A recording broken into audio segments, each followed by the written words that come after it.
Well, we did its maiden voyage yesterday, put in about 100 miles of break-in miles. So far, I'm liking it. We're going to go through the mod list of at least what I'm planning to do on this thing. Let me zoom out a little bit because there we go. I'm going to keep this largely stock. And people are going to say, yeah, right. No, I actually am. We're going to flash the ECU because there's a lot of power these things pick up. This is the most restricted of the leader bikes. Even with completely stock exhaust, we can get up into the 180s at the wheel easily with just an ECU flash. We'll do a tail tidy, right, at some point just to clean that up. Those are $50 on Amazon. I'm going to leave the exhaust stock because even though that can is kind of big, it actually is a pretty wide open. It's a straight through baffle. There's no obstruction. There's no chambers or restrictions of any kind. The restriction's down there. Now, the good news is if we zoom in here, you can see there's the cat. And what's cool is it joins right there.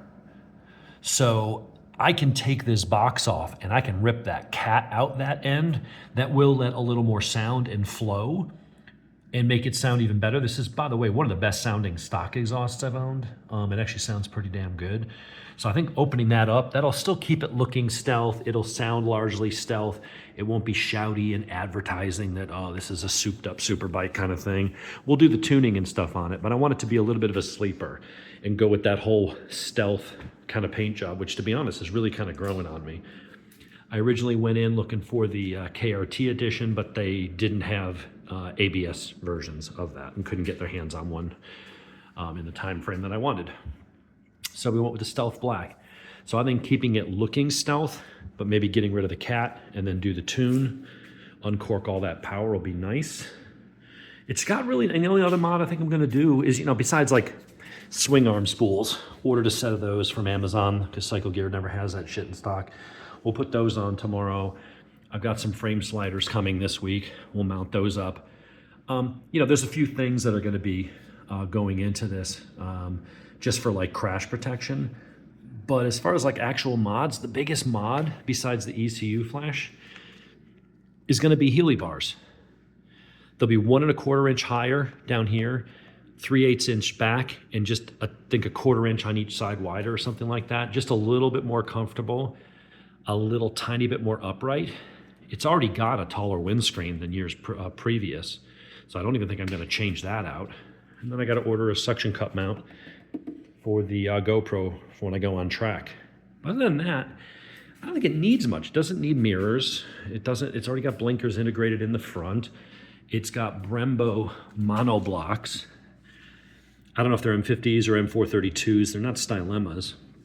You got a really nice set of forks on this thing. We're gonna take those down to GMD CompuTrack and get Kent to sit this up for me. So you got preload up top, and then you've got your compression and rebound and all that stuff down here.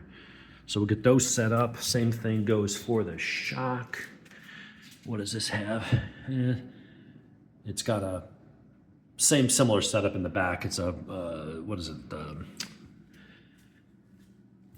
Showa, not the big piston. It's a big piston, but I think it's the zero balance fork or something like that. It's got a zero balance in the back. And that's honestly it. $80 for a suspension setup. The Healy bars are $350, the ECU's $350, and then another $125 between a tail tidy, frame sliders, and that. And then the only thing is just doing the catalytic converter. I can get rid of that and keep it looking stock and just make it flow a little bit better, but make it sound a little bit nicer too. Just give it a little more growl, a little more volume to the sound, and then just put it back on. It'll look stock. So that'll be good for warranty stuff. They don't have to know that. And yeah, we'll continue to get some content on this thing. Just got to get some nice weather. Maybe I'll get out this week. I'm off work until January 2nd, so I've got some time to go if the weather will comply. And I think that's all I'm gonna do. At some point when the air filter needs to be replaced, I'll throw a BMC street filter. I'm not gonna put a race filter. I don't care about two extra horsepower. It's not worth letting extra dirt into your motor, but I will get one that's washable. Other than that, it doesn't need anything. The levers are nice. It's got a Brembo Radio Master cylinder here. Let's zoom in a little bit more. It's got good controls. I like the switch gear. It's really just changing the angle, which I did on my ZX6R and my R1 and my Gixxer 750. If you're, you know, a middle-aged guy like I am, that's really the only thing that really, the major drawback about the ergonomics of these kind of bikes is really just the angle of the bars.